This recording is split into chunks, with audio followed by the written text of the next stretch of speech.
Well, it's Big 12 Media Day, day 2. The Territorial Cup has been over for weeks, a while now. But we're not done competing. All that and more on a loaded AZ Wildcats podcast live from Radio Row.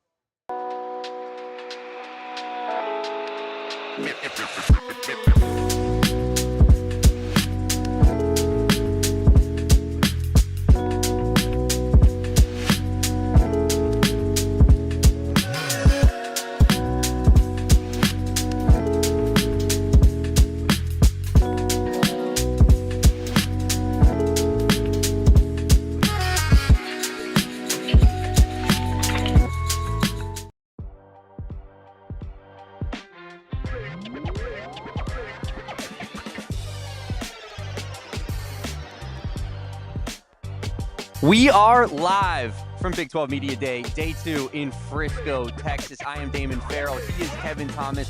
And boy, do we have an absolutely loaded show for you guys today. We got player interviews from the morning that we conducted. We got the big man, perhaps, joining us live on set in the middle of this program. And of course, we'll be talking to QB1 Noah Fifita later in the day. So stay tuned to our YouTube channel for all of that. But we appreciate everybody for being here off the top of the show. Please like this video, subscribe to the channel. Kevin, one night down in Texas, actually 2 nights down in Texas, another night down in Texas, I should say. How are we feeling after last night?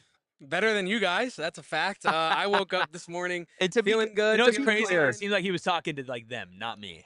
I just to be clear, Kevin's gonna make that seem like we had like a night where, you know, like I was about to say we walked home, but We actually technically did. we technically did walk home. But I was gonna say, you know, it makes it seem like we had a drunken, crazy night. But We didn't.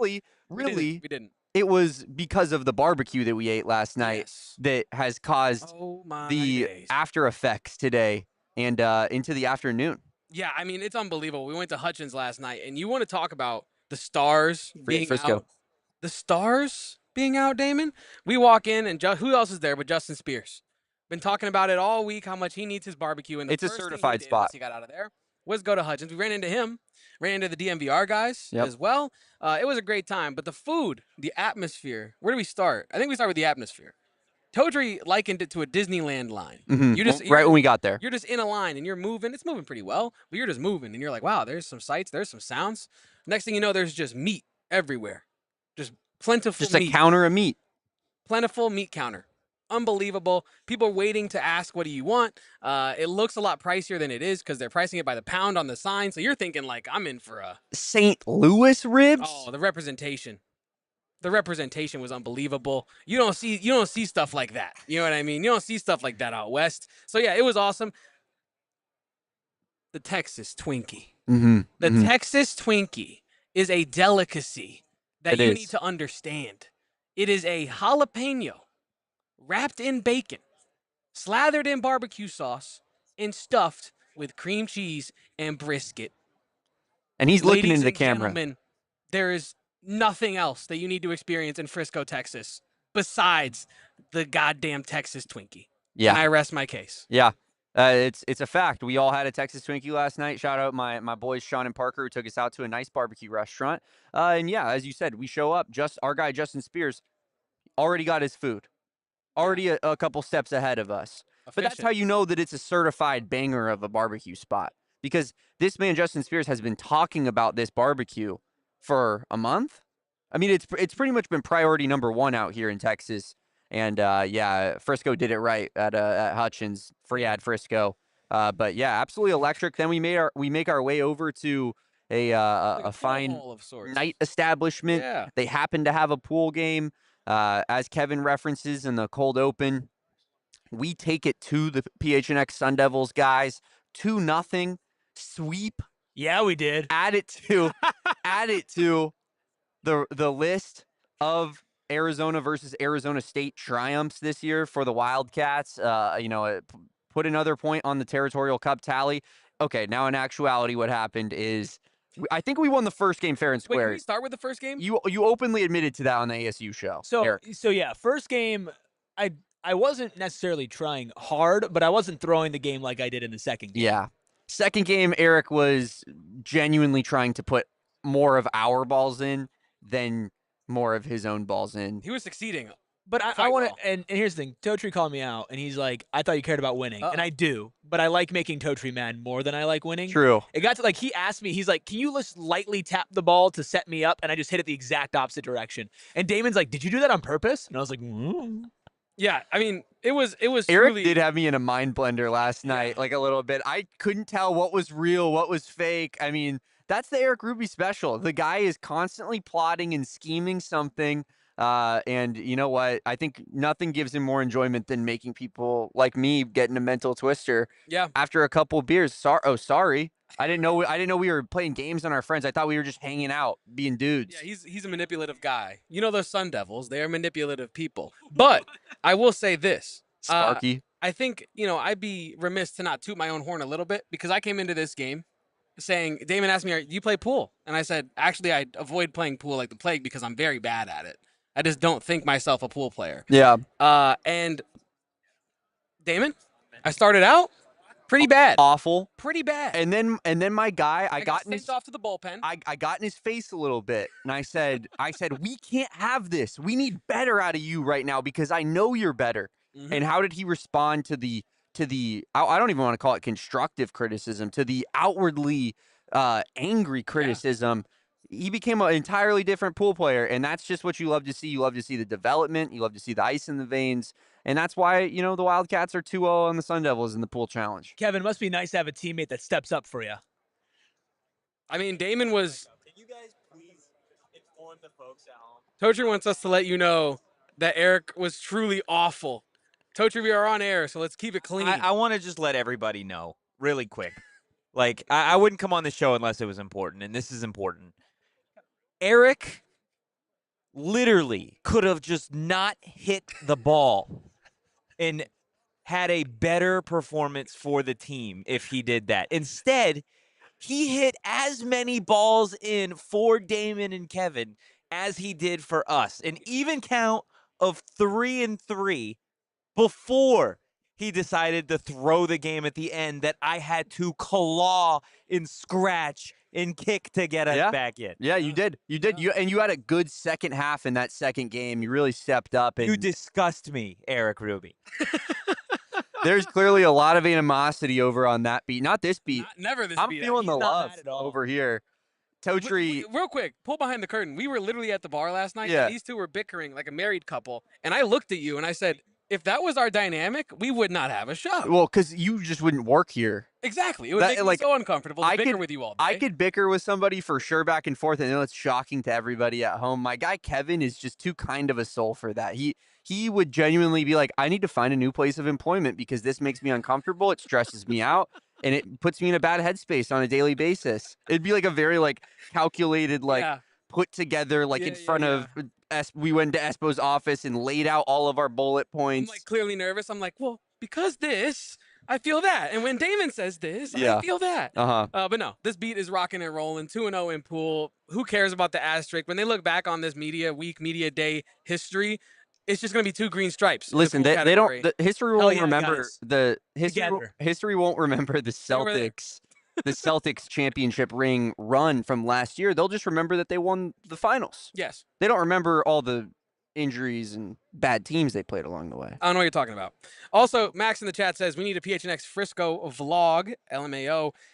It would have been great. We have a vlog of. I have a vlog of sorts planned. It's not necessarily a traditional vlog. It's more of like a clip compilation mixed with like a blog, so that diehards only will get that in the Discord. If you Yes. are interested in that kind of thing, become a diehard. Get all our behind the scenes stuff. I'm gonna write a little thing, a little blurb, kind of dishing about what our trip was really like behind the scenes. Yeah. So if you want to know all about that stuff, join us. Become a diehard right now, today. Get in our Discord. The best place to talk any sport in Arizona that you want.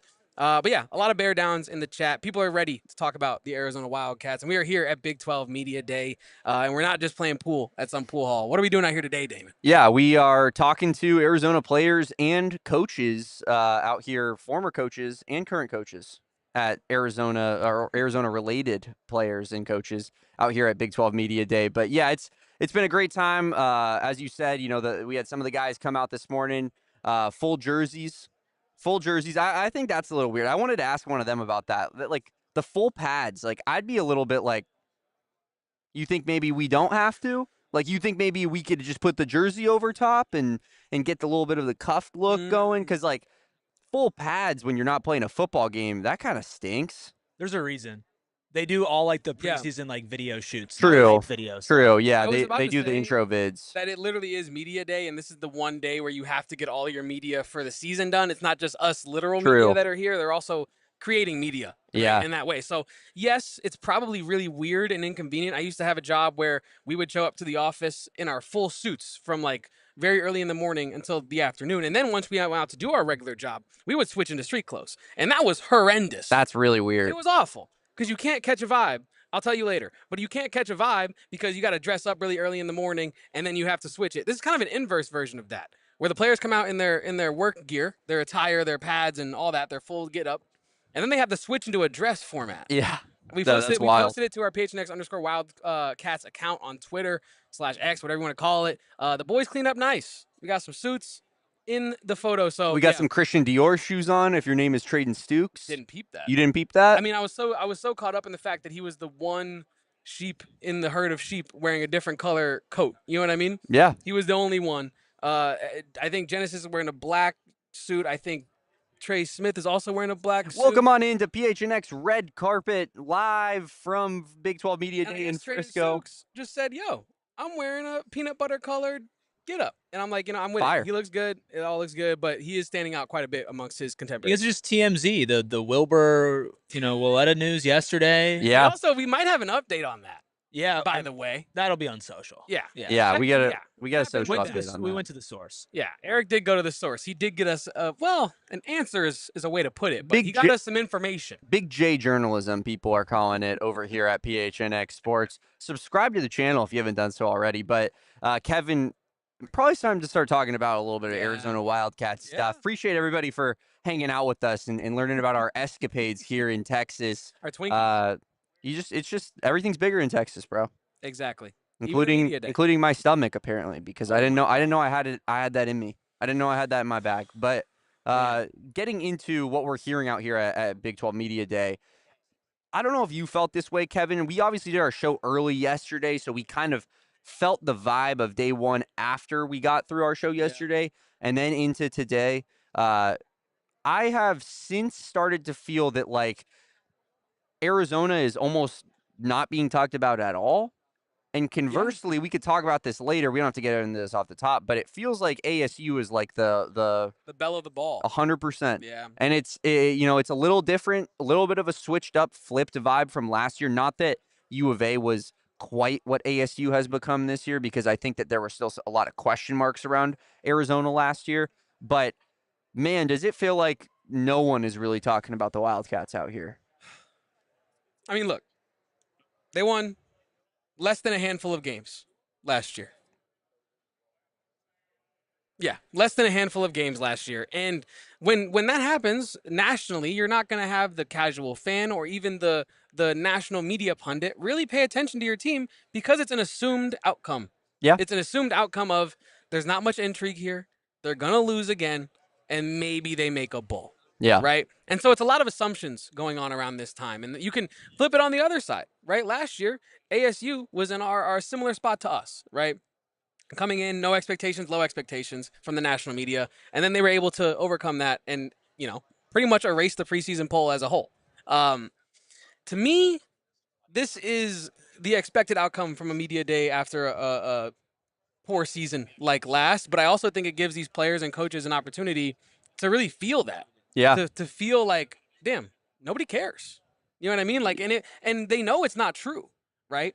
But to come out here in like national media, I remember this is a fact. Brent Brennan was on that podium.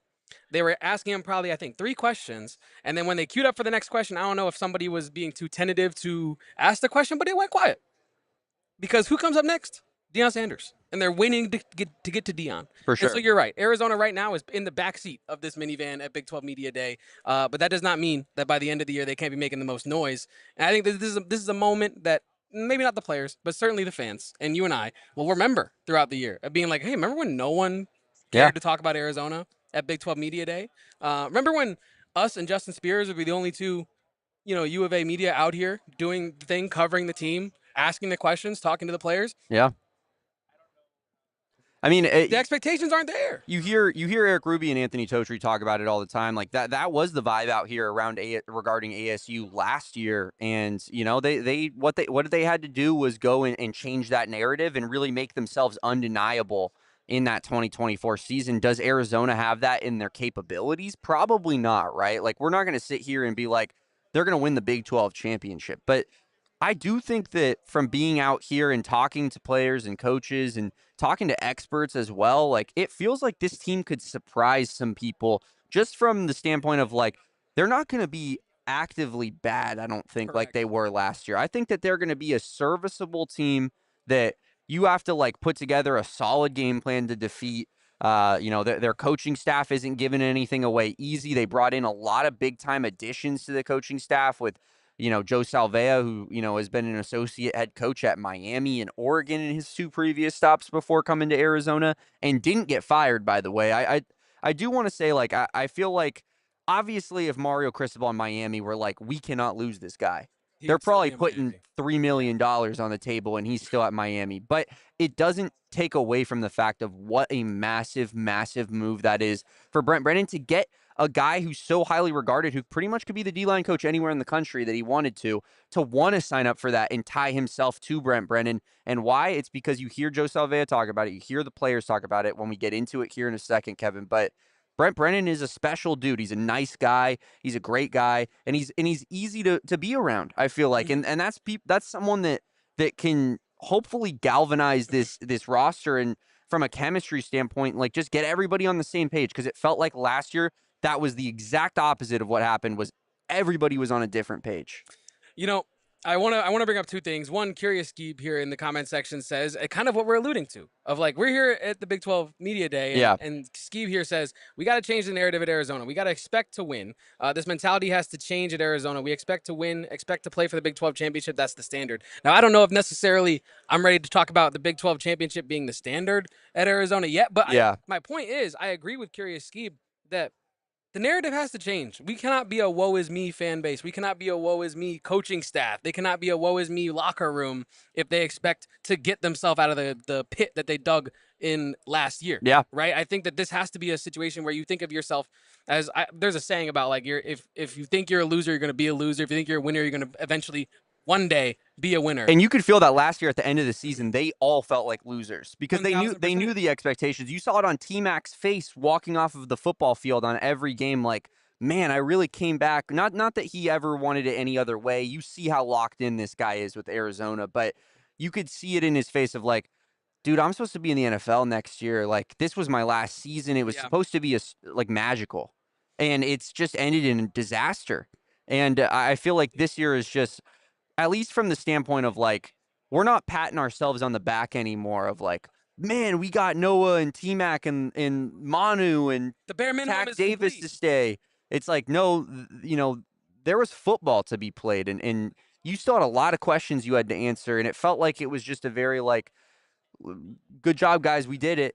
Yeah. Like, that's 2024 season locked up then. And it's like, no, now this year is the complete opposite. Like, no one believes in us. No one thinks that we're going to make any noise. No one thinks we're going to do any damage. But here we are. And, we still got a lot of talent on this team, more than probably most people think. We still got our quarterback in place. The guy who's been starting for the last 2 seasons and played pretty high-level football games. Like, I'm not ready to write this team off. Do I think they're going to be elite like we talked about? No, I don't. But I do think that they really, truly could make a bowl game this next season. And back on the Brent Brennan side of things, right? You spoke to how special of a person everyone says that Brent Brennan is. And I think that can get lost a lot when at home, you listen and you hear, like, he's a nice guy and, he's a good coach. And you're like, okay, but do I care if my coach is a nice guy if he's not winning games?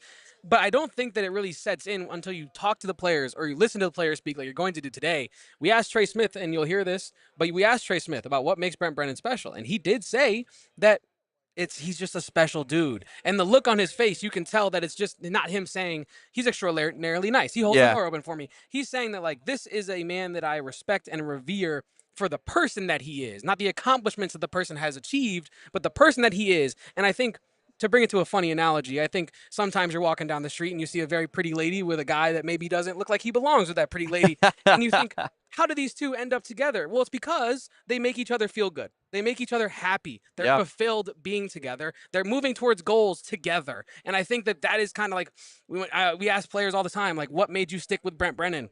And they're always like, he's a great guy.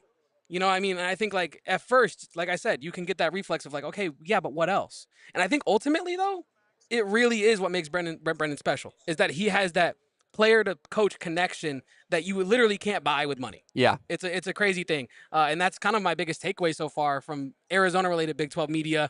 Obviously, we haven't spoken to everybody yet. But my biggest takeaway is that Brent Brennan truly has a hold on these players from a personality standpoint that I think I actually underrated, even though we had talked to him about it in the spring. Yeah, and another takeaway in regards to Brent Brennan as well is, you know, we had Bruce Feldman on, we had Sehan Jayaraja, like those guys, national college football reporters, writers, CBS Sports, Fox Sports, like The Athletic, they're sitting right here next to us, Kevin, and they're telling us that, like, well, Brent Brennan was very successful at San Jose State. And I know no one wants to hear that. And I remember getting into this argument with the Sun Devils guys over here. And by the way, I feel like I was very much lower on year one of Brent Brennan than a lot of people were. Certainly than me, for example. Going into last year. I predicted 7 wins. Obviously, you're far cry from 7 wins still, but I think that was lower than most Arizona fans had them going.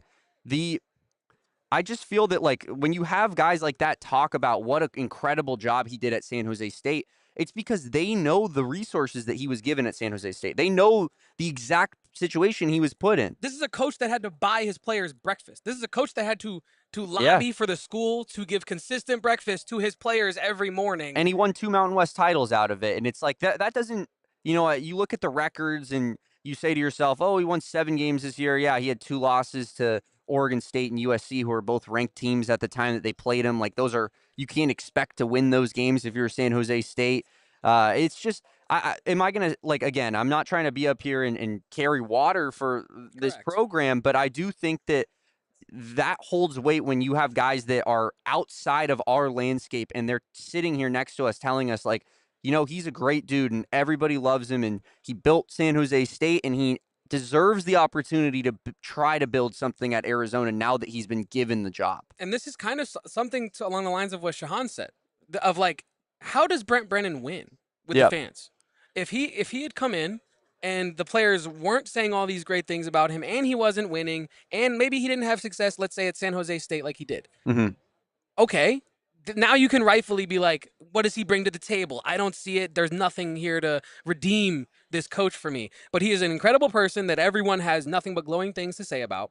He is involved in his program. He cares about his players. He seems to motivate the players. And not only that, he gets I can't say that after last year, but he gets a lot out of the resources that he has given historically. Yes. Right. I think that and he has had success at San Jose State. So I think that there are moments where, yes, we're not going to sit here and carry water for Brent Brennan in Arizona football. We don't have to do that. Right. But I do think that there's important context that needs to be mentioned of, like, when Brent Brennan has a win, we got to give him a win. It can't always be negative Brent Brennan talk. Yeah. You know what I mean? Like, yes, the results are not there. We have yet to play a football game in the 2025 season. Everything could go completely left. This season means everything. And he could get fired. Yeah. That is a reality. But the thing is, you got to give him credit where credit is due. And he's motivated his players. He's retained top talent. And he's came in with some of the top coordinators that were available in this cycle. Right? I mean, in terms of, like, a Seth Diggy is revered by everybody. The thing is, Alabama, like you said, he could go coach at Alabama if he wanted to. You know what I mean? Like, the thing with Seth Diggy in particular is, and that gives me a little bit of confidence in Brennan, is he wasn't the big name. Yeah. He had 1 year of OC experience, and true. now he is a national topic regarding. We're talking to Bruce Feldman, and he's like, yeah, Seth Diggy had a massive part to play in getting Oscar Rios to commit to Arizona, and, like, that literally is gonna change, you know, the trajectory of the program potentially. I just think that, you know, that, like, you go in and you find a guy like that, you scout him out. Yes. He deserves some credit for that. Like, you went to Marshall and got a 1 year OC, and you know, now all of a sudden he looks like a potential home run type of hire from what we've seen thus far. Obviously from Seth Diggy, a lot to prove on the field as well, but I just, you're right, Kevin. It's just like, you know, one thing while you were going about on that spiel was like, I was yapping. Yeah, when you were just yapping per usual. You know, I can't get a damn word in on this show. Everyone knows that who watches consistently. But Sorry, it's been 10 seconds and I had to say a word. You can continue. When you had John Makovic not feeding the players at Arizona, the team hated him. You want to talk about not being aligned, being unaligned? Like the Makovic era was unaligned. The Sumlin era was apathetic. No one cared. From like probably outside of like 5 players on the roster cared, and outside of that, everybody else was just like, oh well, man, yeah. My offers were Houston Christian, Texas State, and Arizona, man. So it was an easy choice to go here, and it's like you don't see that vibe at all. No, it's a lot of this was unacceptable. We have to be better, like that kind of vibe, and that's what I like to see from this team is they're still connected. It feels like that there's a little bit of hope going into year 2, whereas with Sumlin and with Makovic, when they had their disaster seasons, it felt like we were like in a prison cell, like where we'll never be able to get out of it. And do I think that we're going to? I don't know, man. It's still up in the air for me, but I certainly have a lot more confidence than I did 5 months ago. Totally agree with you. I think that when you were saying that, I was thinking to myself of like, not only this, like, I want to get into this after our first break of the show, but I want to talk about the motivation of these players, right? I was kind of surprised to hear Treydan Stukes mention that after the Alamo Bowl, they were sniffing themselves a little bit, thinking they didn't stink. You know what I mean? Yeah. I was surprised to hear that because I hadn't heard a lot about that. Yeah. And I want to talk about the shift from that to where we're going at in this season after this quick break here on the AZ Wildcats podcast. Don't go anywhere. First, let's talk about our friends at Empire Today. Not least. You're right. Empire Today. Empire Today is the greatest place to get your flooring, and it's quite simple as to why. This isn't some big box store where you show up and it's some random guy who works. He got a job there to make some ends meet. It's like, no, I want a flooring expert to install the floors in my home. And no one is more of a flooring expert than the fine folks over at Empire Today, whether it's a hardwood tile, carpet, or anything your heart really could desire. They got you covered, and they got you covered with their virtual floor designer. They show up in your home. They take a picture of that room. They show you exactly what that floor is going to look like in that room before you get that installation and all of a sudden just hate what you bought with a ton of money. That's why Empire Today is the best. That's why you're going to have to take advantage of our discount. We have $350 off with promo code PHNX. Schedule a free in-home estimate today because some things are just better at home. Listeners receive a $350 discount when you use promo code PHNX.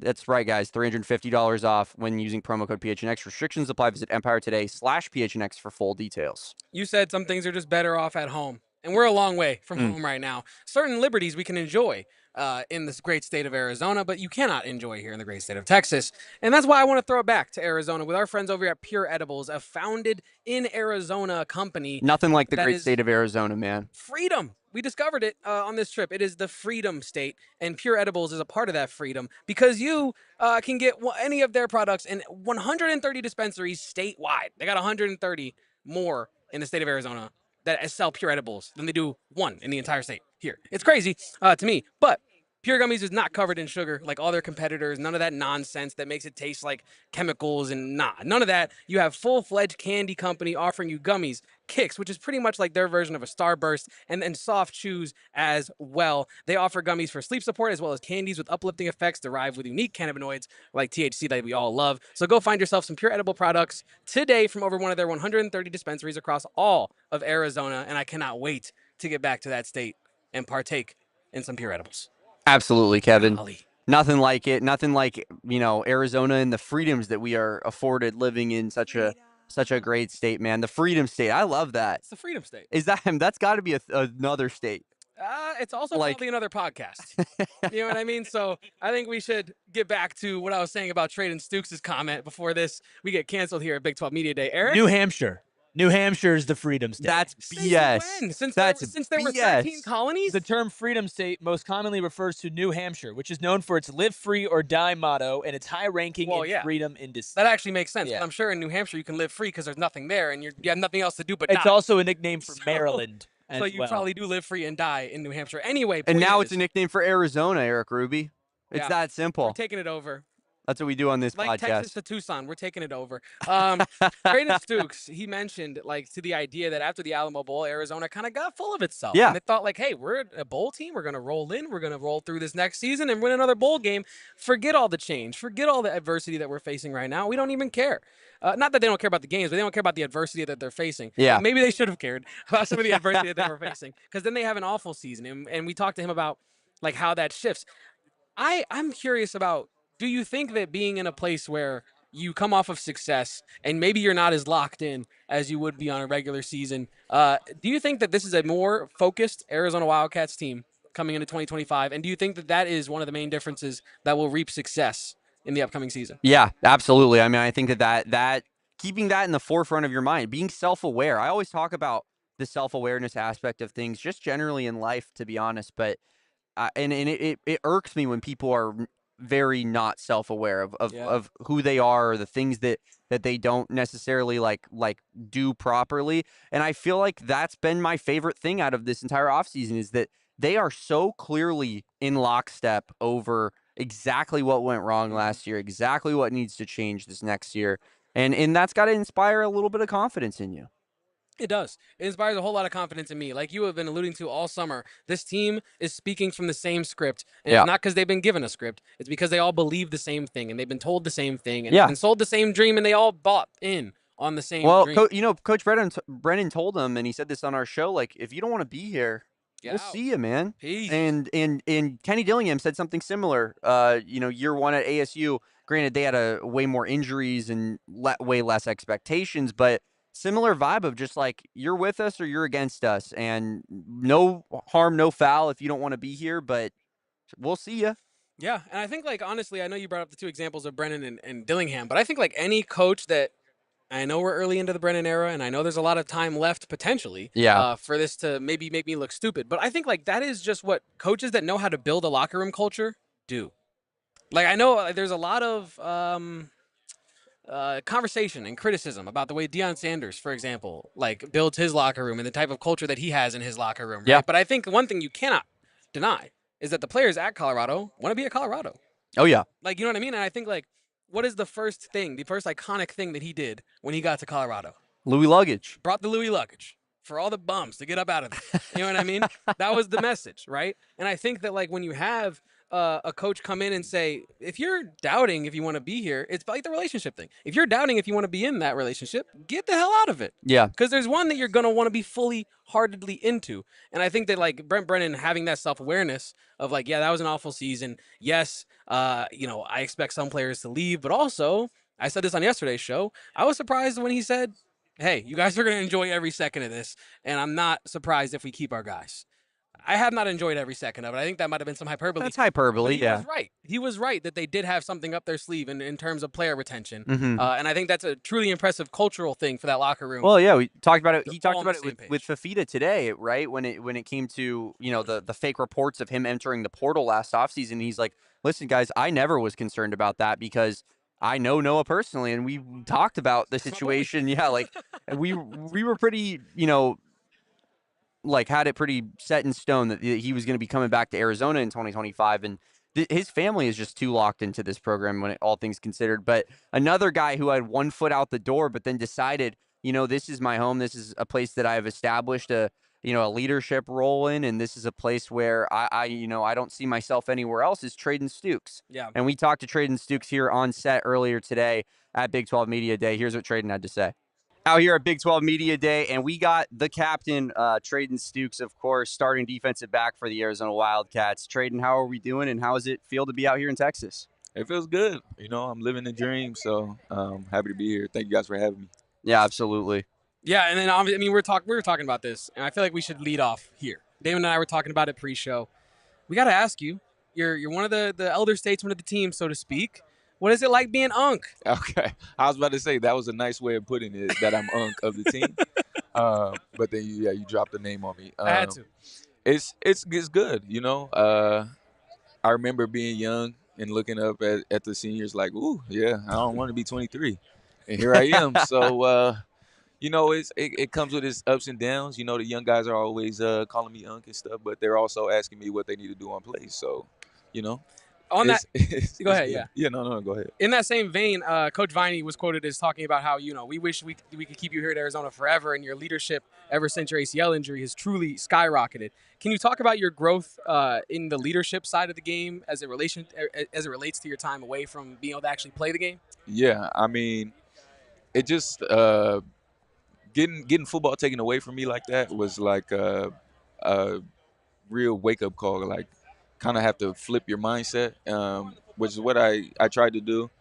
But you learn as you go, and like I was just trying to be a good teammate at the time, and it's helped me grow. Like it's helped me realize that guys look up to me as a leader on the team, even though I wasn't out there all spring and I've been rehabbing for the last 6 months. But guys are still asking me how I'm doing, what are they supposed to do, So it made me realize that like I have built up the rapport to be a leader on this team, and I just try to step into that role more and more as I keep going. Right, and you're not the only leader in the defensive back room, right? The DBs, as Damon and I have discussed, seem to be the leader of that defensive unit. Do you think that is the case, and how have you tried to, herd some of the new transfers and recruits coming in as they're getting used to U of A? Yeah, no, I'm very confident in our back end. We got 4 veteran guys returning, and then we got a couple new guys that I think are really going to help the team this year. Having guys like Genesis and Dalton and Marquise coming back, like they're all fantastic players, and we all take our leadership role seriously. We try to tell like the guys that came in and the younger guys like how we're gonna do it, how we roll as a defense, what type of identity we want to have, and what it takes to get there. And I think the guys have done a really good job of that. Like especially in the back end, we really get all our DBs on the same page and try to get after it. We know a lot about the more established defensive backs on this roster. Tell us about a guy that maybe people aren't talking about enough in that DB room that you think really can make a big impact next year. Yeah, I mean, I would start with Javion Cole. He is a fantastic corner, very smart, workhorse type of guy. I think he's really going to help our team. And also Aiden Garnes, another guy that I think is seriously going to help our defense and our team as a whole.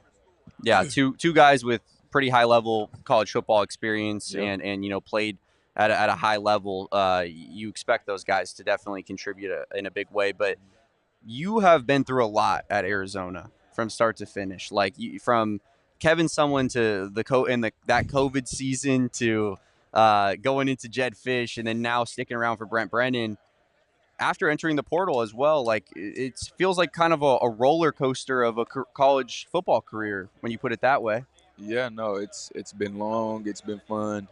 I've been up and down, round and round, but I've been repping the blockade this whole time and representing the name on the back also. So, and you've in that roller coaster experienced a lot of different preseason expectation levels, I'll say. Yes. Can you kind of clarify for the fans at home what the I guess, does the process change or does your mentality shift, I'll say, coming into a season after a disappointing year?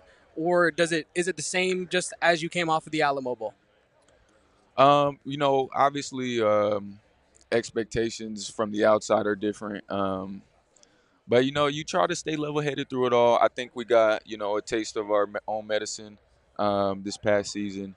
Just kind of, we were all feeling ourselves after a 10-win season. We thought we had arrived, made it.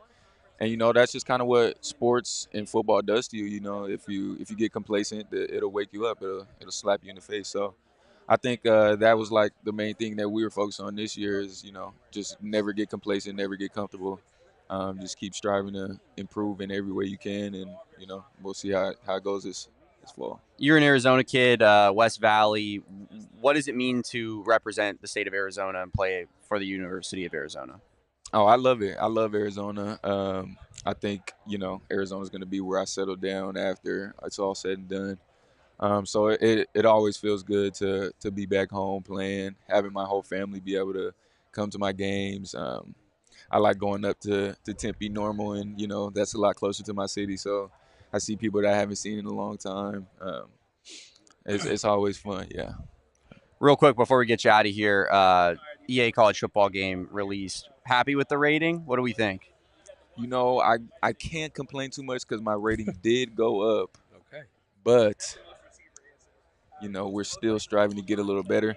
I will say I only had 4 games on film last year, so they really didn't have much to go off of. True. So I'll give them the benefit of the doubt there. But I appreciate my rating going up. We could see a big rating spike this year for Treydan Stukes. One last quick one. Do you have a player on the team, if you did look at the ratings, that you thought stood out as like, that guy's got to be higher rated? What are we doing? Genesis Smith. It's not even close. So we're not crazy because that's exactly what we we just said. asked him the same thing. We said you're a 78. How are you a 78? EA really fumbled on that one. Genesis Smith should be at least 85. I mean, we're in a ridiculous spot in the 70s. Yeah, that's literally what we were saying to a T. So now that we got a guy who's in the room saying the same thing, we're good. I feel like that's verified. But we appreciate you, Traden, for taking the time, or should I say Stukes? Appreciate you for taking the time with us today at Big 12 Media Day, and we wish you the best of luck. Hopefully we can have you on again sometime soon. Yes, sir. Appreciate you guys. Yeah, Thank you so man. much. Thank you so much to Stukes. Treydan Stukes. Thank you so much for popping on the show. It was a great time talking to him. He was a really good sport about the thing. He knew it was coming as soon as I called him the elder statesman. He knew it was coming out of his mouth. So I appreciate him for saying that. And also for fact-checking us on the Genesis Smith thing. We know he's underrated, and the players in the locker room know he's underrated. Yeah, it was good little validation for your boys here, because that was like immediately we were eyes opened, like seeing the ratings like 78 for Genesis Smith. Unbelievable. What on earth could they possibly be watching there? And you have Treydan Stukes saying 85. Yeah, man. 85, 86. Yeah. Like that's more my speed. That's where I'm sitting. But appreciate Traden for sitting down, and I keep doing the first name thing. He's Stukes. But he told me it's Stukes. Well, I don't know if you had the same experience, but when I met Stukes for the first time, I introduced myself like I usually do. No. My name's Kevin. And he goes, Stukes. And we shake hands. Yeah. And so his name, I don't even know if that is his name. I think his name might just be Stukes. Yeah. You know what I mean? So Stukes was a great guy to have on the show today. I'm very happy we got to have him on the show. But he in that interview alluded to the locker room culture we were talking about earlier on this podcast. And another guy who's been in a ton of locker rooms, by the way. So he knows different locker rooms. He knows a lot about different locker room vibes. Yeah, and another guy who has had a lot of experience at the college level, maybe not at this high of a level, but definitely has a lot of experience with Brent Brennan, is Tre Smith. And we got to discuss not only why he chose Brent Brennan, but also why Arizona and what he can do to find success next year. So here is Tre Smith on the AZ Wildcats Podcast. Here in Frisco, Texas at Big 12 Media Day, Day 2, we got Tre Smith, Arizona defensive end, former San Jose State player, and came over with Brent Brennan last year. Going into year 2, Tre, so just talk about that a little bit. Obviously, you're a little bit more settled at Arizona going into this year. Do you think that that's going to help you in your game your second year in Tucson? Yeah, no doubt at all. No doubt about that. We've had a lot of things going on in terms of the team changing, coaching staff change, and I think it's all for the best. I'm actually very excited. Very excited. Yeah, you talk about that change. Like, obviously, the defensive line room looks a little bit different on the staff side of things. What's it like being around Joe Salvea and just that kind of big personality? It's amazing. His energy that he brings every day, on top of just his genuine care factor for who you are as an individual, like, it's unmatched. He's a great coach. Yeah, absolutely, for sure. Like, and you see it with the recruiting trail as well. Like, that's the type of impact that a guy like that brings to this program and this staff in general. But it feels like you've kind of had that injection of kind of life in the entire staff, right? From an offensive standpoint as well with Coach Dagey, and to the defensive side of the football. What are you seeing that's different about this 2025 team than the 2024 team? One thing I see that's different and is, in my eyes, it's really important, is chip on the shoulder mentality. Like, across the board, everyone's got a chip on our shoulder. Last year, there's no sugarcoating it. It wasn't the year anyone thought it would be. But we kind of had high expectations going into it, and this year is almost the opposite. But I love that spot. On the weight room and the strength and conditioning video that Arizona football just dropped, they're always talking about the price continues to increase. Every day the price increases. That is something that the coaching staff is drilled into you guys every practice, it seems, right? Yeah. How does the lack of, I guess, expectations from major media or fans play into that? You said that there's a chip on the shoulder. Can you speak more about that attitude that the locker room has and kind of, the overall feeling going into the season? Yeah, I mean, kind of relating that back to the price increases. Another thing they tell us is you're either getting better or you're getting worse, right? So every day you got to put in more work than you did previously to get somewhere, and we can refer that back to last year, where it's like, okay, what did we do last year that we could build on, and what could we do better, essentially. So really, just take that chip on the shoulder mentality and run with it. Like, just go, just put in the work. That's all it is. Just put in work. And additionally, it's not just the players that seem to have a different energy, it's the staff as well. And I know that there's been some changes in the staff, and like Damon alluded to, and you also alluded to with Joe Salavea, who I think has more energy than anybody at 5 in the morning, right? Can you talk about the relationship between Danny Gonzalez and Joe Salavea? Danny Gonzalez being promoted to the role of DC, Joe Salavea coming in, being one of the lead recruiters and a defensive line coach. What is their relationship like, and how are they, creating a cohesive defensive unit?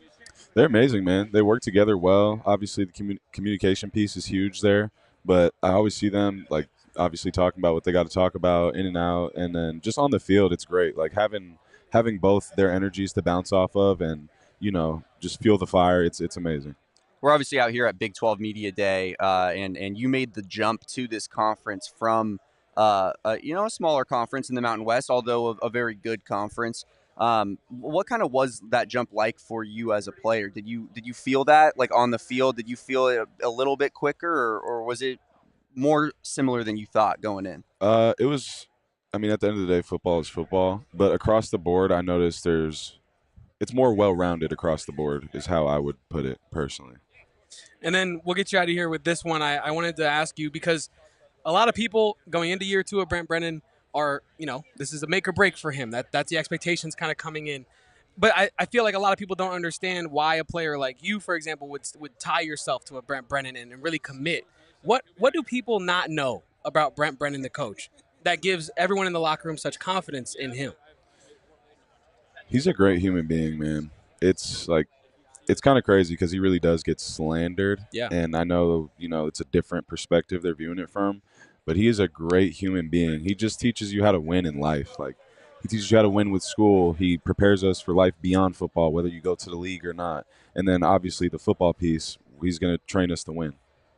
Well said. Beautiful. Yeah, that is well said. And I got one last question for you as well. You're an in-state guy. Feels like you jumped at the opportunity to come back to your home state and represent this state. What does it mean to you to play for, Arizona across the chest? It's a privilege, man. It's an honor and a privilege. Like, if you could go back in your story as a kid and maybe try to envision where you are, it wouldn't have been this. And I'm just beyond blessed that this is the opportunity I've been granted.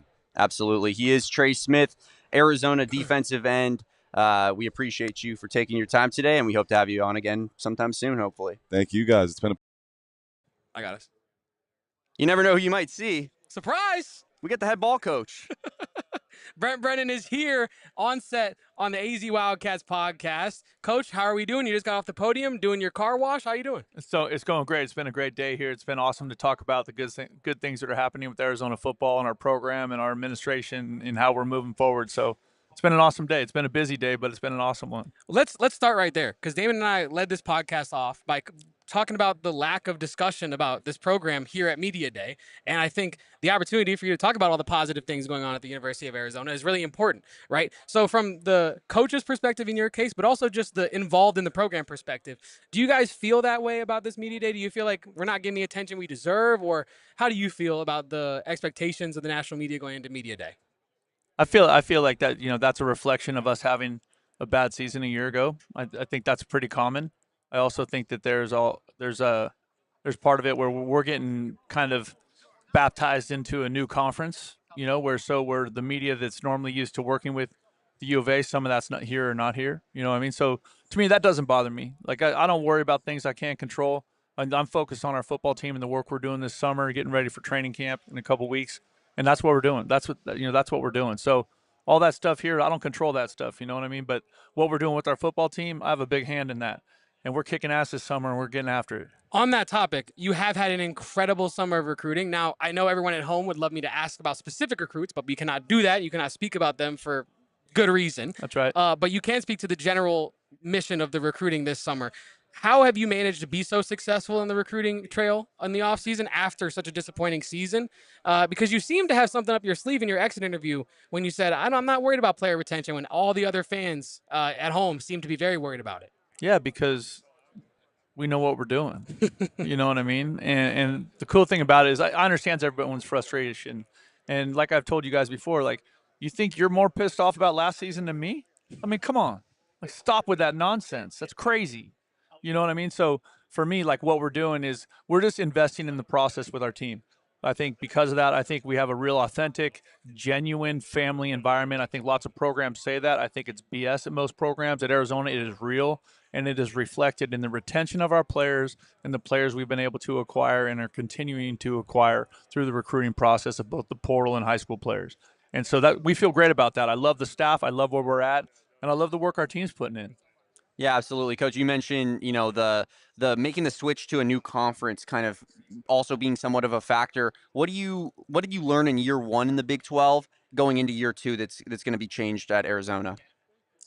Rephrase that a little bit for me. Yeah, I got you. No, it's like, what did you learn in year one being in the Big 12 conference, joining that new conference, that going into year two, like maybe things are a little bit different, like you got a different strategy or so going into it? I think the biggest thing, it always starts with us. So like in terms of like strategy and like how we're building our team, what we're looking forward to is really kind of focused on inward and what we're doing to get better and improve every day. Kind of on the bigger scale, I think the reality for our program, our university, our fan base is everybody recognizing that we're now playing football in an area of the country where football is king.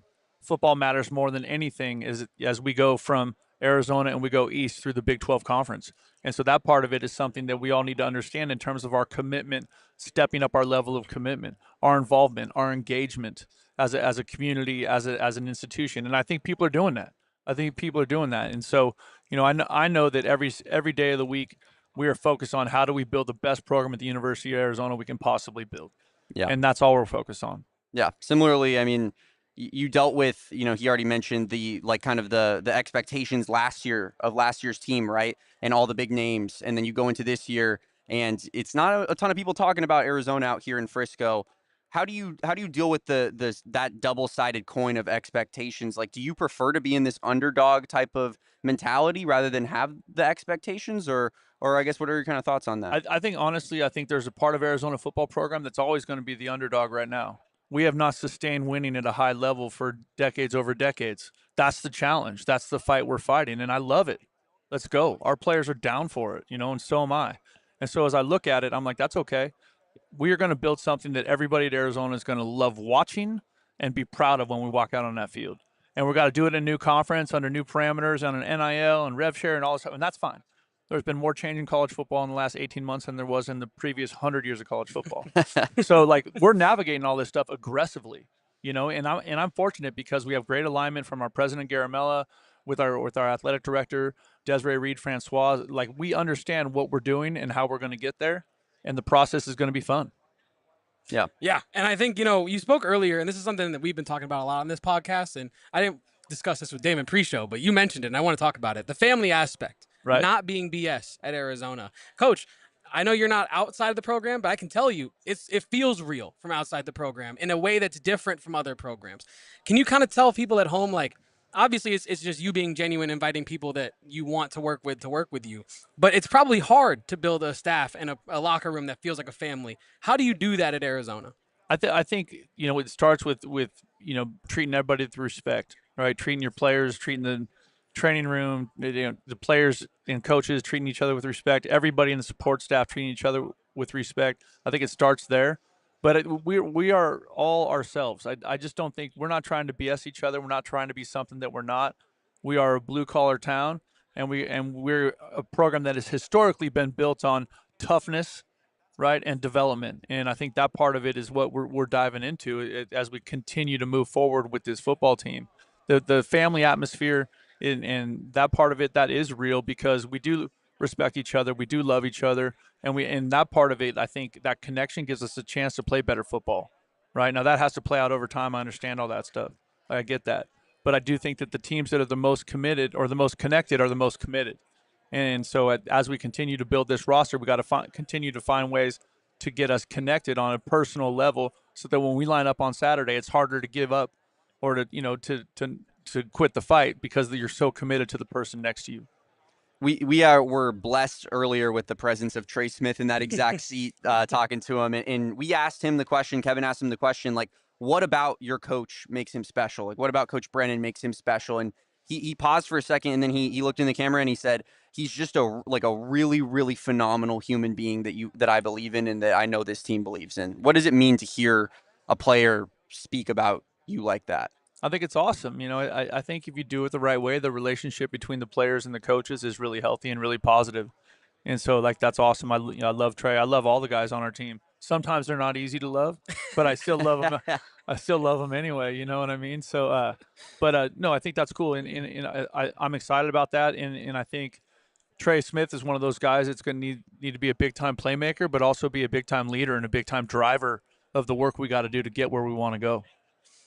Yeah, and I think that, one of the reasons that you're going to hopefully get where you want to go would be the defensive back room. A lot of depth in that defensive back room. When you look at your defense, right, what do you identify as the leading group, the leadership group, as you think? Because Damon and I have identified it as the DBs. We asked some of your defensive backs earlier how they feel about it, but they're in the room, so obviously they're going to feel that they're the leaders. No, I think everybody would agree with that. You know what I mean? Obviously, in that room, the guys that you spoke to today, or that are here with me today, those guys have the most leader or the most experience also. So they're not just the oldest, but they're the most experienced playmakers on that side of the ball. And then they're also a consistent good voice for us, in the off season, in the locker room, in the workouts. So like those guys have earned that tag. So you're on the right track with that. Yeah, T-Mac, another guy who's been a leader of this program for a few years here, but he's sticking around, right? He's kind of all at the recruiting visits and whatnot. What does it mean to have that guy like still repping Arizona at such a high level? T-Mac is an incredible human being. You know what I mean? I think sometimes that gets lost in like the playmaking and the first round draft pick and all that stuff. But at his core, he's an awesome person, and he's an authentic. He is who he is all the time, and I think that's one of the reasons why we got along so well. I think that's one of the reasons why he was such a good fit at the U of A, right? Because the city really like leaned into him, and he really leaned into the city.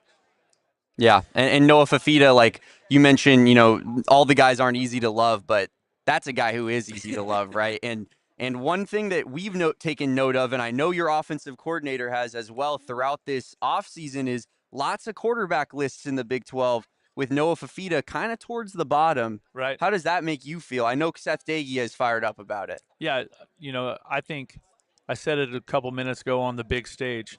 I think by the end of this season, when we're in December, everybody in the country is going to be talking about Noah Fifita. That's what kind of talent he is. That's what kind of character he has and work ethic, and I can't wait to see him set this thing on fire.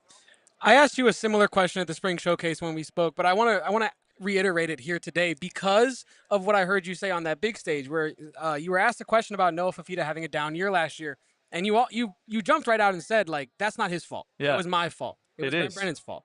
How can you, as his head coach this year, facilitate success for him, and what does success for Noah Fifita look like next season? Yeah, I mean, I think what success looks like for him next season, he will tell you, is playing meaningful games late in the month of November, being in the conference hunt, having a chance to win the conference championship. Because everything that Noah Fifita talks about is team-based goals, right? Like that's the way his mind works. For me, looking at him, the kind of season he has is for him to be an all-conference player, for him to be a player that's throwing for big numbers week in and week out, explosive plays, consistency, accuracy, that kind of stuff. Some things that are like a little bit more maybe easier to measure in terms of like statistically. But, my expectation for him is for him to be the best quarterback, in this conference coming out of December. That's what I expect from him. When you hear Seth Dagey talk about these lists and whatnot, what do you think about that?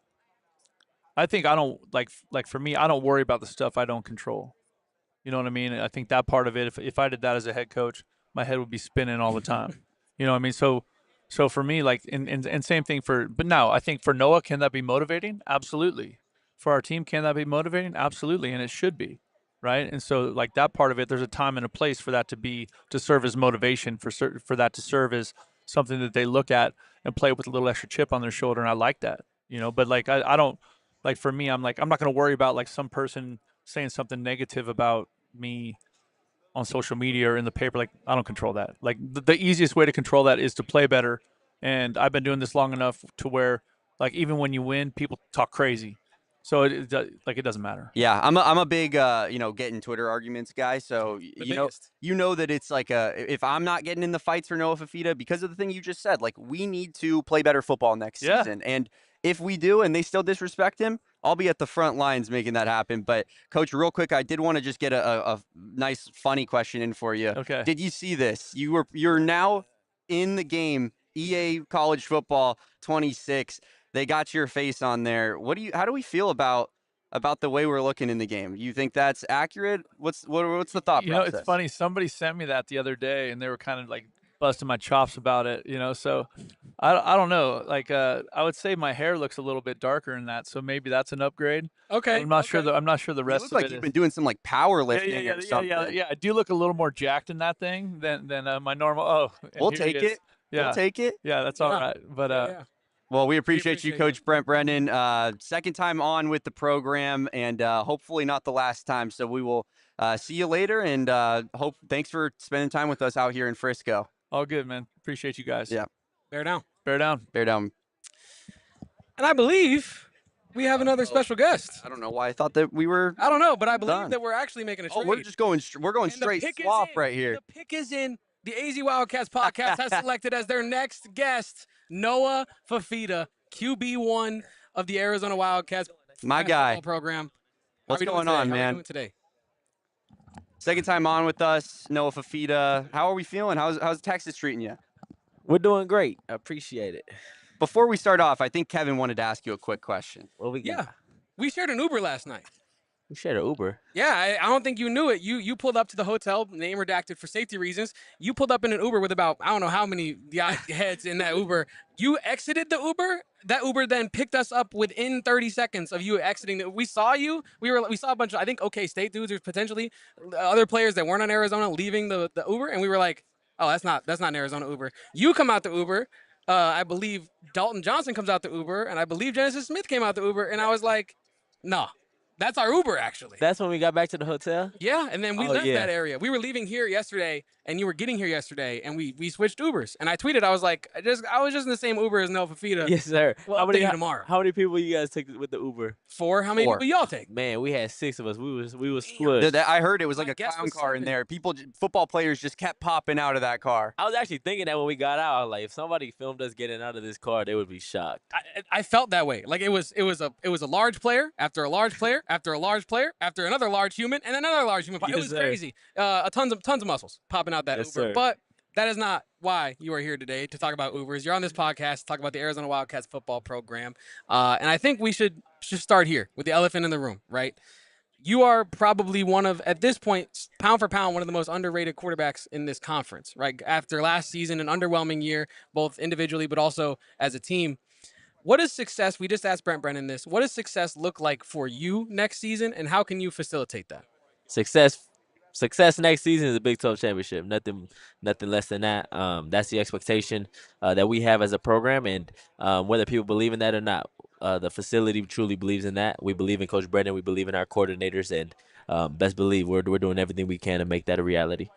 When you see all these lists that Coach Daggy is sending you about these Big 12 quarterback rankings, what's your reaction when you look at those? I love it. I mean, that's kind of the role I played my entire life. I've always had a chip on my shoulder my entire life. I've always been underrated, and to be honest, I would be lying if I said I wasn't comfortable in this spot. This is where I'd like to be. And to be honest, we've kind of taken that identity as a football program. And I was talking to Dr. Desiree about it yesterday, but she was talking about how that's the role that she takes as a program. So that's just where we're comfortable at. We've had a lot of success in this role, and but there's definitely a chip on our shoulder when we see these lists. Just saw a list putting us at the bottom, but if you talk to Coach Deggy, he's been hoping every list of the Big 12 had us at the bottom, so we could go prove everybody wrong. You're talking about the underdog mentality, and everyone we speak to from this locker room has said the exact words, either chip on their shoulder or underdog or something along those lines. First of all, seems like an incredibly connected team, right? Yes, sir. But does it almost feel more comfortable, like you said, coming in as an underdog after preparing. Like Brent Brennan said, there has not been a lot of continued success at Arizona. So this is almost like, you're trying to fight back and claw back and prove things wrong. Do you feel like this is a, remind them of who you are kind of season coming into this year? I wouldn't even say that, to be honest. There's definitely that aspect to it. But at the end of the day, this team, we know who we are. We know what we're capable of. And at the end of the day, we're trying to prove ourselves right. Prove ourselves right for staying here. Prove ourselves right for choosing Arizona. And that's what we're working towards. Yeah, we know a lot about you, the quarterback, obviously. We know a lot about this defensive back room, a lot of experience, a lot of leaders in this defensive back room. Who's a player on this roster that maybe people are not talking about nearly enough? Could be a guy that maybe is a weapon for you on the offensive side of the ball, or anybody. Yeah, that's a hard question for sure. That's probably one of the hardest questions that I've gotten today. Big J stuff. Because we got some dudes that we recruited that's come into. I would say Chris Hudson and Nunu Watley, but I think everybody knows what they're capable of, everybody that's following our program. So I want to shout out Kiana DeCambra from Hawaii and Ty Buchanan, because those are two guys on our offensive line that's coming and just completely shifted the mentality, not just in the trenches, but on our offense as a whole. They're dogs. They're dudes, and then off the field, they're great people that you love spending time with. So I got to give a shout out to them too, for sure. Ty Buchanan got you on his diet, No, his sir. vegetarian diet. He's not. He hasn't remotely gotten me close to trying that in any way. Has he converted anybody on the team? I don't think so. I don't think he. But he, at the end of the day, he doesn't even try. So he embraces his diet. Obviously, it's gotten him to where he is.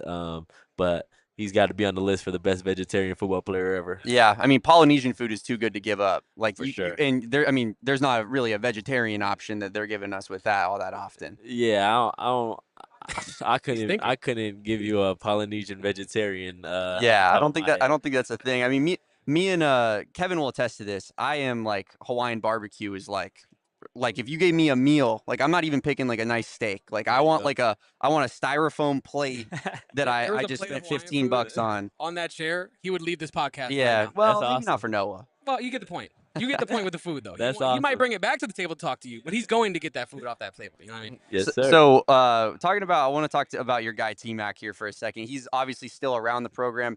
Your little brother Dash Fifita is committed to U of A. Went on a visit recently. He was at the visit. What does it mean for T-Mac to still be around this program, still be around your family, and just kind of just like really show like how truly special of a guy he is, just by like, the dude got drafted a month ago, 2 months ago in the NFL, and he doesn't forget his roots, man. Man, it's so special, and we've said that all along. We've always said to be a better person than a better player in his life is ridiculous to say, because we all know how good of a player he is. But I've said it all along how special of a person he is. His humility, he never forgets who he is, and I think that shows. So, man, just on behalf of my family, Nalo boy coming back to Tucson, out of all the places he could have went. I think he came back to Tucson less than a week after their little OTAs ended. So for him to come back for my little brother is he ain't come back for me at the end of the day. He came back for my little brother. So for him to do that for my family means so much to us. I know Dash is extremely grateful for T, for sure. How do you feel about his fit in Carolina? His fit, Like with the draft? Panthers? Yeah. Oh, his fit to Yeah, the team. yeah. Oh, it fits perfectly. So I wanted him to kind of go top 6. The only reason I wanted him to do that is so he could be the highest rated player to ever go out. But Yeah. at the end of the day, in the back of my mind, I always wanted him to go to Carolina because he gets to play with Bryce Young. I always tell people that's probably the best player I've ever seen play in person when we played him in his senior year, my sophomore year. And we always had kind of a joke that if he got to go there, that's the only place that we would want him to go. So I'm excited to see what him and Bryce do. And best believe he's gonna make his case, show why he's the best rookie in the country. Real quick before we get you out of here, tell us about this fit. My Because I knew fit- that's where your mind went immediately. Yeah, You're like, it you're is. talking about his draft fit? Yeah, I or- was thinking about his draft fit. Nah, I don't got none. I don't got nothing too special. Obviously, what he wore blows me out the water. But You got the meta glasses on. I got my meta glasses in my rollie from my pops. He gifted both of those to me. It's okay. You can put it on the table. It's okay. And then I got my Wolf and Shepherd fit, a custom suit. So shout out to Wolf and Shepherd with my Wolf and Shepherd loafers. He is quarterback 1, Noah Fifita, making his second appearance here on the AZ Wildcats podcast. Noah, we appreciate you, man. Thank Thanks you for so coming much. on. I appreciate y'all. Thank you. Another great interview here on AZ Wildcats podcast here in Frisco, Texas. Like we said, you never know who might stop by. You literally never know. You actually never know. Yesterday, we had the 71st Mountaineer stop by at the end of the show. He might come back around today. Literally, He's still the here. headliner. Can He's here. Can I He's still say, the by the headliner. way, big missed opportunity by me not asking Rich Rodriguez about the Mountaineer. I was told I had to rap, and I was trying to get some serious questions in. I remember. Yeah. But, yeah, I mean, we also have that interview as well. we certainly do. Real quick, I did want to just kind of react to what we have with Noah Fifita and course. Brent Brennan Yeah. before we get to that. What I guess, back to back, like, didn't have a whole lot of time to. Lots to digest. And Just- it will digest easier than the barbecue. Yes. But lots to digest nonetheless. Absolutely. What from those two interviews stood out the most to you? Okay. I think from Brent Brennan, what stood out to me the most was how focused and locked in he is on the goal of erasing the perception and the stink of last season. Yeah. And I think it really drilled home to me that this team is truly on the same page. They truly do have a chip on their shoulder. And I know it sounds cliche, but I really do believe that the Arizona Wildcats football program, as it is currently instituted, operates better fighting from behind as an underdog. Yeah. It really feels that way. Noah Fifita has said it. Everyone He basically said that straight up. he did. He said, "I'm in the pocket right He now." said, I feel more comfortable. Yeah. He didn't want to speak for the whole team, but I think that a lot of these guys share that mentality. And I think it bleeds into, how do I phrase this delicately? I don't want to say they're not motivated otherwise, but I think it bleeds into their motivation. I think, like, I wanted to ask Noah Fifita this, but obviously he's a busy man. I wanted to ask him, as that guy that feels like he's in the pocket as an underdog, are you uncomfortable coming into a season after a highly successful year? Yeah. Does it feel strange? And do you feel like this is more business as usual? You're able to more lock in on your routine. You're able to more lock in on your development, just like you were every other year of your career, going up until this point where you had the Alamo Bowl success. Mhm. And then there's this wrench thrown into everything. And now, obviously, you lose Jed Fish, and then this happens. And will T-Mac go? No, he's never gonna go. But who else? Who else is around? He's us? Who literally else is staying gonna- in Tucson forever. Yeah, but it's like, if you're Noah at that time, it has to feel uncomfortable coming off of success. And so, yeah, I am really curious as to if this is a more locked-in Arizona football team than last year coming off of an Alamo Bowl. Or not last year, but 2 years ago, coming off of an Alamo Bowl. Yeah. I mean, I think that it certainly feels that way. I mean, you were thinking, I think if we went back in time in our time machine back to last season in this exact spot, would we be saying that this team doesn't feel aligned? Probably not. I think, for the most part, we'd probably be like, no team has ever been more aligned. Look at all the guys that came back and blah, blah, blah. But it was a lot of smoke and mirrors, I think, Yeah. when you truly dissect the situation. And this year you have just a group of guys who are clearly locked in being Yeah. here at Arizona, because if they weren't, they would have been 1 foot out the door as soon as the season ended, like entering the portal. And you didn't see that much. I mean, you saw it from a couple guys in Genesis Smith and Treydan Stukes who we talked to today, and they ultimately decided to come back. But I think that speaks volumes as well. They realized, like, no, this is the thing I want to be a part of. I want to win here. It means more to win here. And I mean, I could talk to Noah Fifita all day. He's just a homie. He's He really feels like you're the homie. coolest dude. When he sits down, I know there's a lot of, we've been around every quarterback in the Big 12, I think, pretty much over the last couple days. And we haven't spoken to every single one of them, but you like rub arms, you rub shoulders. You talked to Devin Dampier earlier, no big deal. But I think, like, you get a vibe for like What's up, what's what up, my type guy? of what type of person they are, right? And I think that Noah Fifita sits down and he instantly feels like a member of your family. And it's not like in a weird parasocial way. There is no wall up with Noah Fifita. Yeah. You're getting Noah Fifita as he is, as he would be in the locker room, well, maybe not on game day, but he's probably more intense, locked-in version of Noah Fifita. Yeah. But you get my gist here. It really is a family feel with Arizona football, and I feel cliche saying it every week. I feel cliche saying it now, but I Promise you it's not cliche when you sit and talk to these players and coaches. It feels like they're all a part of a family. And Brent Brennan was right. Like, you have other programs across the country preaching family. Hell, the predecessor to Brent Brennan said it was a family thing and then went for milk and never came back. Some family that is. You know what I mean? So, like, this is not. I sent you the other this stuff. picture. I found a Jed Fish piece of You did. clothing that was team issued at a unnamed vintage secondhand shop in Tucson. Yeah. It literally said JF on it, and I was like, "That's Jed Fish's shirt, 100%." It's like it's. Yeah, to Damon's point, to my point, like, it's not BS. This is really a coaching staff that wants to welcome in players and make them feel not only like recruited well, but loved and appreciated at the University of Arizona. So, I mean, we haven't played football yet, Damon, but I think after last season, today I feel about as good as possible about Arizona football, within reason, considering the year that they had last. You talk about the family environment. A big part of that family environment is Genesis Smith, starting defensive back for the Arizona Wildcats. Let's hear what Genesis had to say.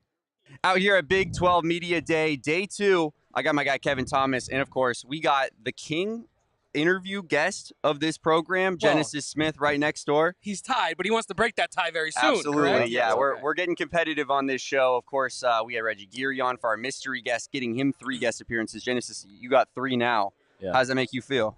I mean, like you said earlier, the competitiveness in me makes me want to come back again, get a 4th one, get that crown all to myself. So definitely want to come back another time. Absolutely, yeah. I mean, it means everything at the end of the day. So, but I did want to talk to you about, obviously, this group of guys that we're going to be talking to right here, all in-state guys. What does it mean to play for your home state team?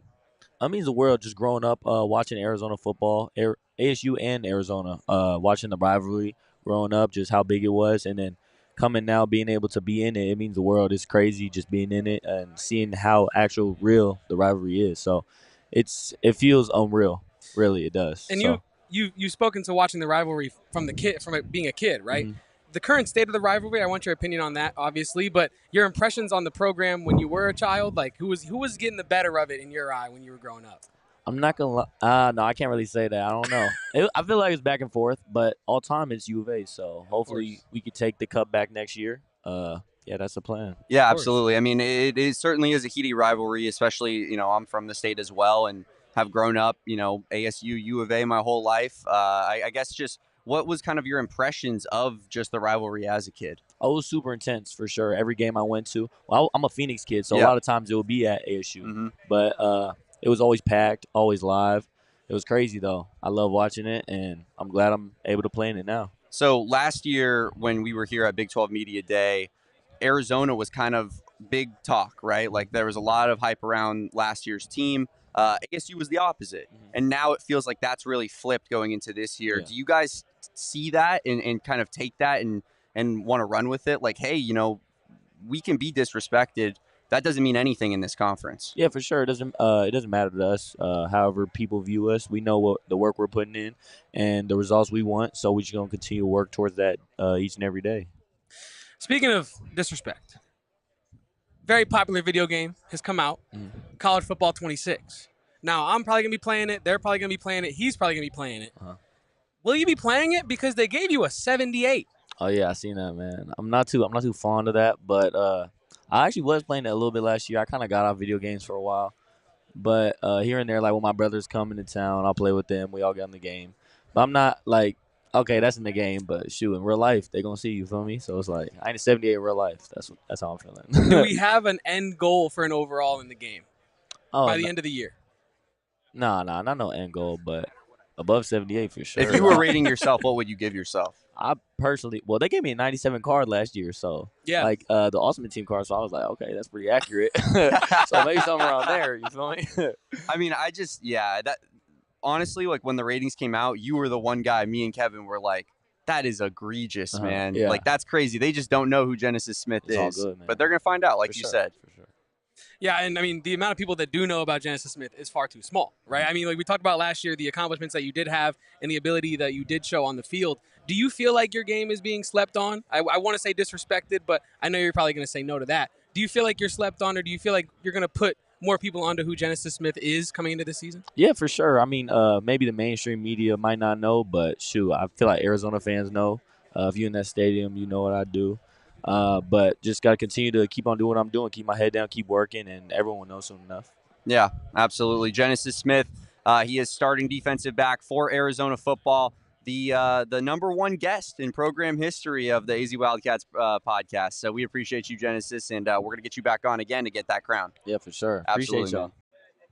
Another special guest alert. We got Greg McElroy, former Alabama quarterback and ESPN analyst here with us. Greg, we're out here at Big 12 Media Day. We're out here in Frisco. What are kind of some of the big storylines that you're hearing and that are most interesting to you? Well, first of all, y'all are in Phoenix, right? Yeah, we're All right, so PHNX Sports. Love We it. cover the AZ Wildcats podcast, Arizona Wildcats, and then we also have people out here who cover the Sun Devils. love We it. rep Awesome. Tucson, though. I love We it. live in That's Phoenix, me but we and rep him. Tucson that. hard. No, that's great. I think one of my best friends is the voice of the Cardinals, Dave Pack. Yeah. So, Yeah.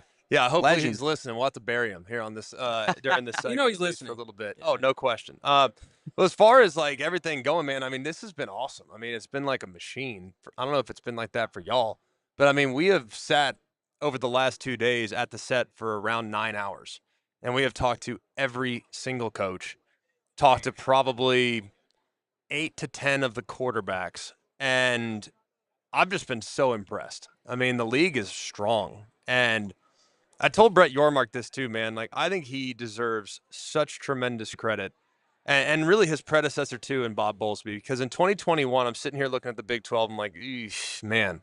And I grew up in Dallas, so like I grew up in the Big 12. Like, that was my conference as a kid, and I didn't know what the future was going to be. I don't think any of us did. When Texas and Oklahoma decide to leave, they go out, they get UCF, they go out and get BYU, they get Houston, they get Cincinnati. Now they've added the four corner schools. Like, this is unbelievable. So I couldn't be more proud of what the league's now become, and I think people that follow the league are highly entertained with the quality that we're getting week to week. Yeah, and we talked about the parity that this conference has. Obviously, last year, maybe not the most fun result for us, right? But Arizona State picked last preseason, finishes first postseason. And then, well, conversely, you have Utah, Oklahoma State, Yeah. Arizona all picked at the top of the conference and all finish at the bottom of the conference. Yeah, and so week in, week out, it feels like heading into the season, any team could, on any given Saturday, beat any team in the Big 12, but it feels real in the Big 12 conference. Can you kind of speak to the parity that the Big 12 has right now from team to team, up to down? Well, it's wild. I mean, the margins are just so dang thin. I mean, because everybody's got a pretty good quarterback for the most part. I mean, everybody. Everybody has, for the most part, like a pretty established head coach. And I know it's Rich Rodriguez's first season, but he's been in Morgantown before. I know it's Scott Frost's first season. He's been at UCF before. But, I mean, for the most part, like, these guys have That's a been good around. point. Yeah. Like, you know who these teams are. You know their identities. So I think that makes it really fun. I think you have great coaching in the league across the board.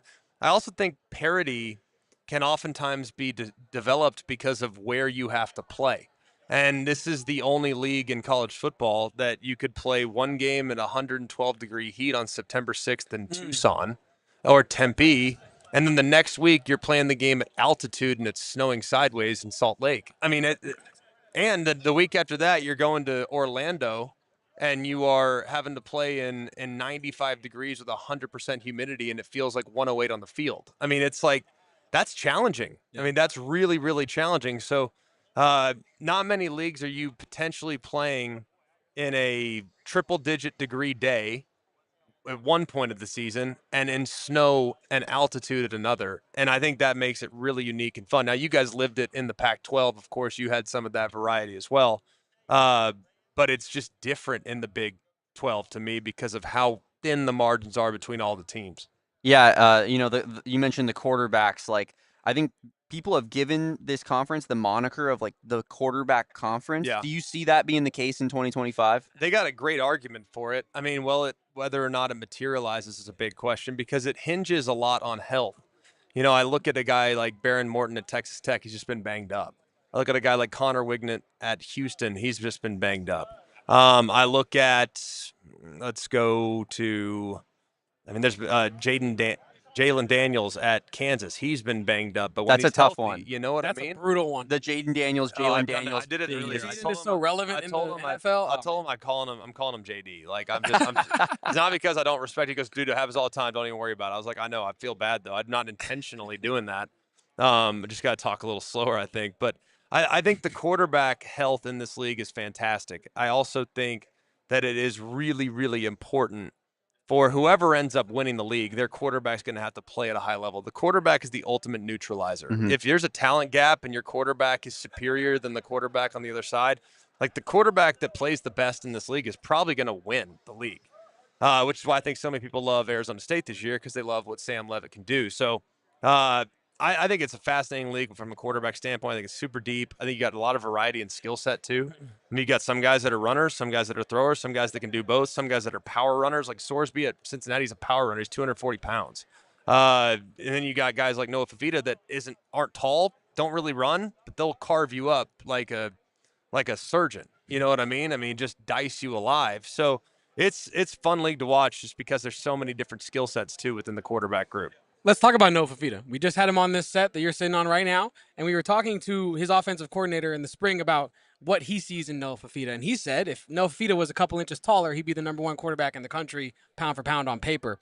What do you see when you look at Noah Fifita, and how do you weigh his success before last year with his down season last year statistically? How do you evaluate that heading into 2025? You know, I think people are probably overanalyzing that a little bit. I think in his first year as a starter, you kind of get that hot hand and you're like, you don't really know what you don't know, but you're getting away with it. You know what I mean? I remember watching him last year, be like, all right, well, that was dicey. He pulled it off, but that was dicey, you know? And I think last year he tried to do some of the same things, and they got him. You know, they kind of, it's funny how the ball kind of bounces year to year. And when it rains, it pours. And when it's great, you're the best ever.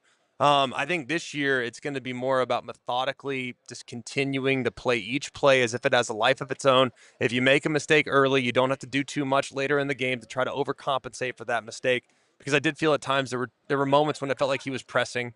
Understandably, there were high expectations coming into last year, and it never materialized. So I think he's in store for a really, really good season. I love the coordinator hire. I think it fits perfectly. He's got a great feel for the league, played in the league. So that's also helpful from a quarterback's perspective as well.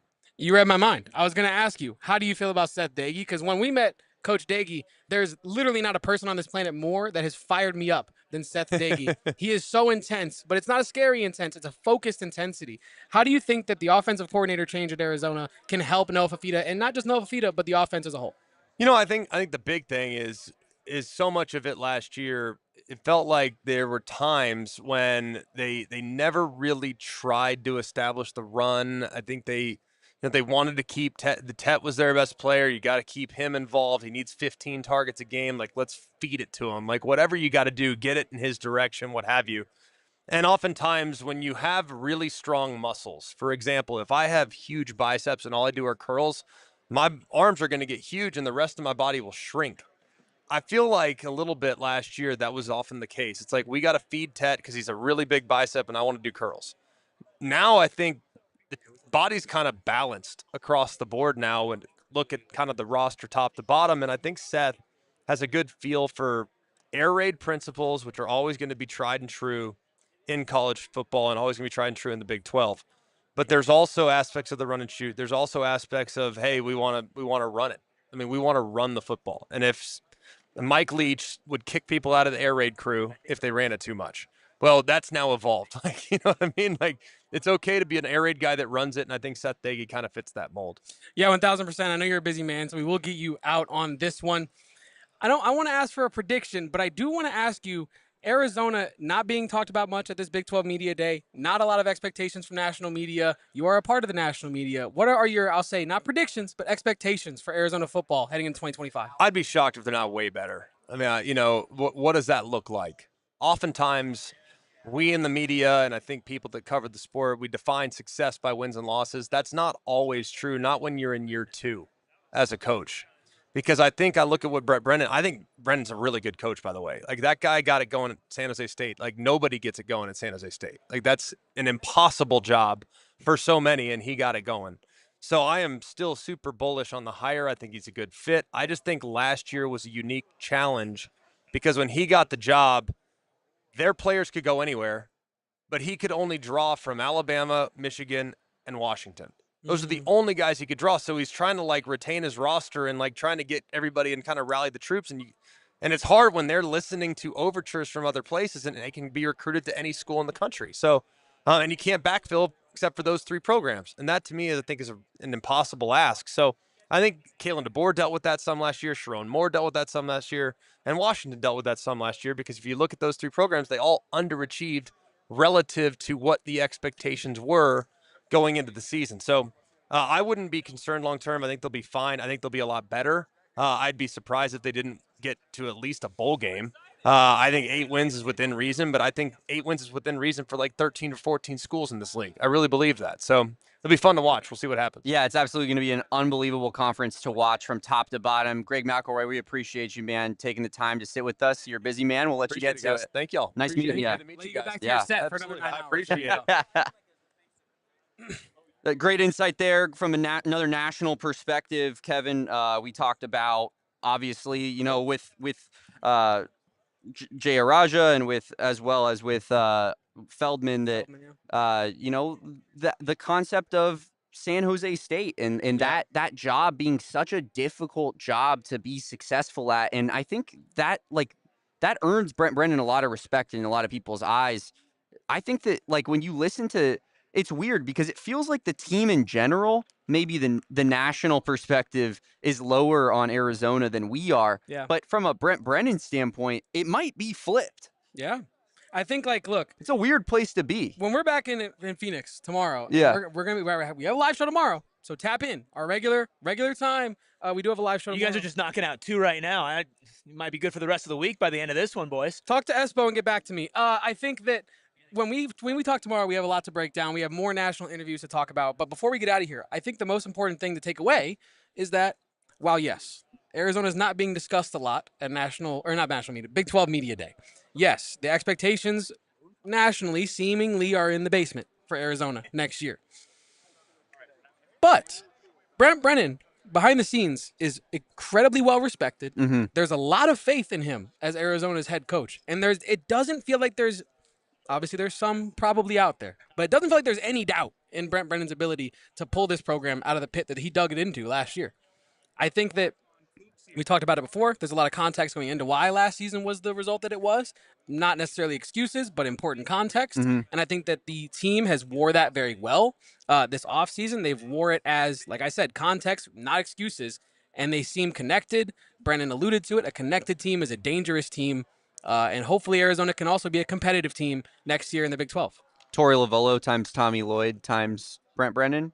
Because you just said a connected team is a dangerous team, and that's Torey Lovullo's We're not aligned. MO. No Brian Gregory in this one. We're not aligned. Brent Brennan. Brent Brennan, he's the combination of Torey Lovullo and Tommy Lloyd. That's a deep cut. That's a deep cut that the people at home have no idea what we're talking about, but we appreciate Coach Brent Brennan, you're in the game. And this has been the AZ Wildcats Podcast, live from Radio Row at Big 12 Media Day. Damon, what do you got before we got here? It's been electric, man. We got a lot coming on the horizon tomorrow. We got Rich Rodriguez as well as I mentioned, Sehan Jayaraja. I mentioned Bruce Feldman and a couple more player interviews as well. So everybody keep it locked and loaded to our PHNX Sports YouTube channel. Subscribe if you haven't done so already. Like this video. The marquee show in AZ Wildcats pod history, if I do say so myself. It was the spring showcase, and then we lived some more life, and now we have a new marquee. And now we're going to live some more life, and then one day you'll be like, another marquee show for the AZ Wildcats That's the thing. Podcast. Me and Kevin are never satisfied. Live from the National Championship 2026, Arizona. Take it on Fresno State. You think it's going to take that long? 2026 National Champion. Noah said Big 12 champions 2025. Yeah, you're right. I true. was thinking calendar year 2026, but you are correct. It'd be national championship My bad. 2025. Arizona, you're correct. Arizona versus Fresno State is the most NCAA college football 26 simulated championship of all time. We can go play it at the hotel later after we wrap this up. We'll go play it at the hotel later. You can follow my guy Kevin at KevoPost. That's KevoPosts. You can follow me at Damon Dog. If you guys are not a diehard yet, become one now. We're going to get all sorts of behind-the-scenes stuff going in our Discord right after we get off air. So become a diehard. Go check that out on our PHNX Sports website at gophnx.com. Become a diehard. You get great access to all of our great articles that are behind a paywall from Gerald Bourguet and others. You, of course, get the access to the Discord, discounts on events, and merchandise, and a free t-shirt when you sign up. So it's the best place to go, and you're not going to want to miss out on this behind-the-scenes coverage. Kevin Thomas, Damon Fairall, that's going to do it for the AZ Wildcats pod out here in Frisco, Texas. Keep it locked and loaded to our YouTube channel, as I already said. And until next time, peace out, bear down. And go Cats at Big 12 Media Day! We all silly like the mayor.